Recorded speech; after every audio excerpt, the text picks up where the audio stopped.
தெரியுமா? ஹலோ, உண்மைன்னு அர்த்தம் அதுங்க.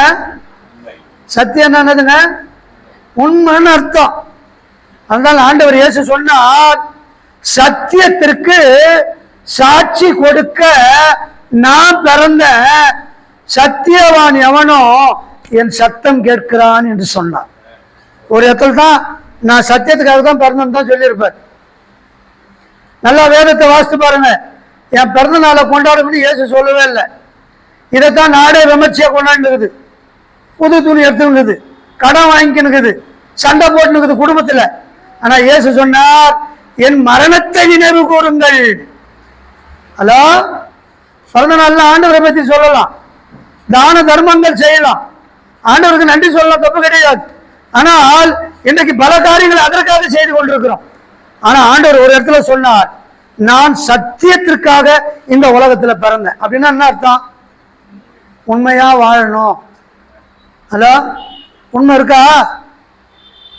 கொஞ்சம் யோசிச்சு பாருங்க. உண்மை இருக்கா? நாம் ஆராதிக்கிற இயேசு உண்மை உள்ளவர். அப்படியே எதிராக இருக்கிற பிசாசு யார் தெரியுமா? சொல்ல முடியுமா அவன் யாருன்னு? பொய்யனும் பொய்க்கு பிதாவாய் இருக்கிறான். அவன் பேசும்போது என்ன பண்றான்? தன் சொந்தத்திலிருந்து எடுத்து பொய்யை பேசுகிறான். அப்ப நல்லா கவனிங்க. நீங்கள நானும் ஆராதிக்கிற ஆண்டவர் இயேசு உண்மை உள்ளவன். ஆனா நமக்கு எதிராக பிசாசானவன் பொய்யானவன். அப்ப நீங்க நல்லா கவனிக்கணும். உண்மையை ஆண்டவர் அதிகமாக நம்ம இடத்துல எதிர்பார்க்கிறார். அப்ப வேத வாசிப்பதிலே உண்மை உள்ளவர்களாய் இருக்கிறோமா?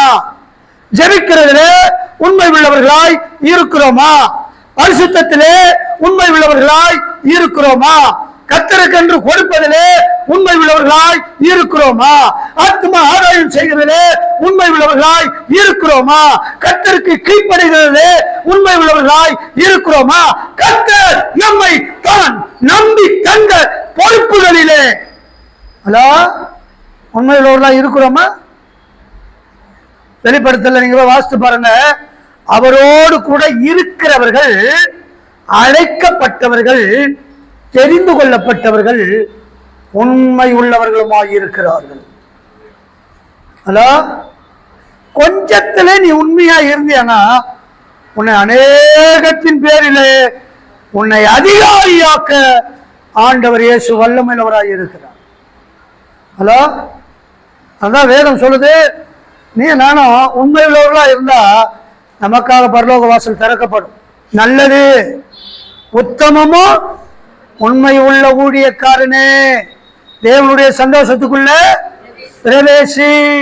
அப்ப உண்மையா இருந்தாத்தான் பரலோக ராஜ்யம் போக முடியும். சபையே, தேவ ஜனங்களே, உண்மை இருக்கா? ஆகையாலே உண்மை உள்ள பிள்ளைகளா இந்த உலகத்திலே நீங்கள நானும் வாழ்ந்தால்தான் வரிகளை எடுத்துக்கொள்ளப்பட முடியும், தேவ சத்தம் கேட்கும், இயேசுவை பார்க்க முடியும், நித்திய ராஜ்யத்துக்குள்ள பிரவேசிக்க முடியும். அல்லேலூயா. இன்னைக்கு தேவ ஜனங்கள் இடத்துல உண்மை இல்லை, சத்தியம் இல்லை. நீங்க வேதத்தை வாசித்து பாருங்கள். இந்த சத்தியத்திற்காக யாரெல்லாம் போராடுகிறார்களோ அவர்கள் துன்மார்க்கனுக்கு விரோதமாக, இந்த சத்தியத்துக்கு விரோதமாக செயல்படுவதற்கு விரோதமாக போராடுகிறார்களாம்.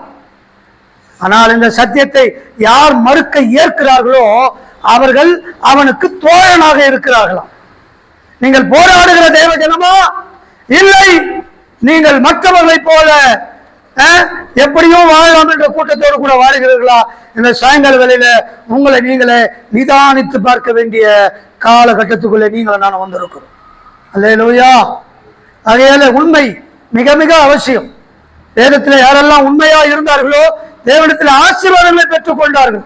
யாரெல்லாம் உண்மையா இல்லையோ அவர்கள் எல்லாம் ஆண்டவரிடத்திலிருந்து சாபத்தை பெற்றுக் கொண்டார்கள் என்று நாம் வேதத்தில் வாசித்திருக்கிறோம், நன்றாக நமக்கு தெரியும்.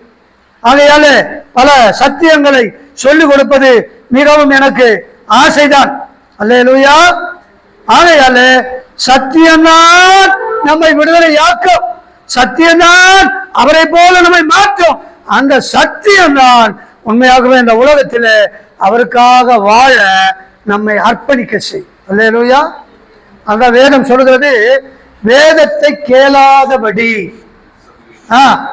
தன்னுடைய செவியை விளக்குடைய ஜெபம் அருவருப்பான். அப்ப அருவருப்பானுங்க எங்க இருப்பாங்க?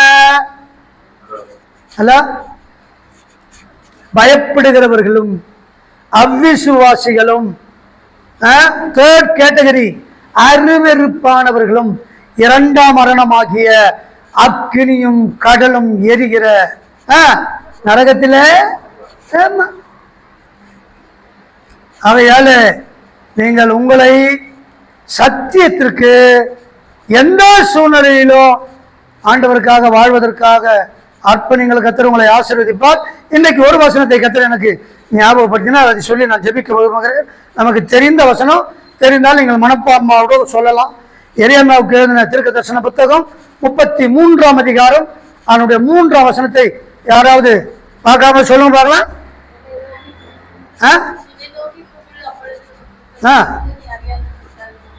பாருங்க, இது மனப்பாடமான வசனம். சண்டே கிளாஸ் பிள்ளைங்க கூட சொல்லுவாங்க. ஆனா இதுல பல ரகசியங்களை கர்த்தர் வைத்திருக்கிறார். கவனிங்க, பல காரியங்களை ஆண்டவத்தில் நம்ம எதிர்பார்க்கிறோமா? வாஞ்சிக்கிறோமா? சொல்லுங்க, வாஞ்சிக்கிறோமா? எதிர்பார்க்கிறோம், வாஞ்சிக்கிறோம். ஆமா தானே? ஆனா வேதம் என்ன தெரியுமா சொல்லுது? என்னை நோக்கி கூப்பிடு, உனக்கு நான் அறியாத பெரிய காரியம் உனக்கு நான் செய்யணுமா? நீ ஒண்ணு செய். என்ன செய்? மனுஷனை நோக்கி கூப்பிடாத. இன்றைக்கு எங்க பார்த்தாலும் 24 மணி நேரம் ஜெபத்திற்காக எங்களை அழையுங்கள். எங்க ஊர்ல இந்த வாக்குத்தத்த அட்டை போடுவாங்க. அதுல ஒரு பாஸ் என்ன பண்ணிட்டாரு, வேலை சொல்ல எனக்கு விருப்பம் இல்லை, 24 மணி நேரம் உங்களுக்காக ஜெபிக்க நான் ஆயத்தமாக இருக்கிறேன் என்று நம்பரை போட்டு விட்டார். ஆகையால ஒரு நாள் நான் வேணும்னு என்ன பண்ணேன், ஒரு 12 மணிக்கு அவருக்கு நான் போன் அடிச்சேன். இப்போது நீங்கள் தொடர்பு கொள்ளும் என்ன ஆனது, இப்போது அணைத்து வைக்கப்பட்டுள்ளது.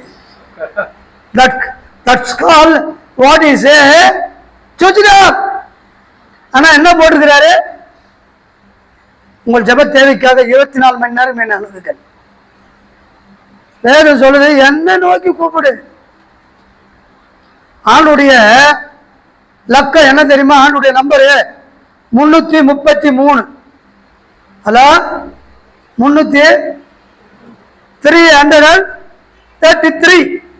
விசாச நம்பரு 666 36 நம்மள்ட்ட 333.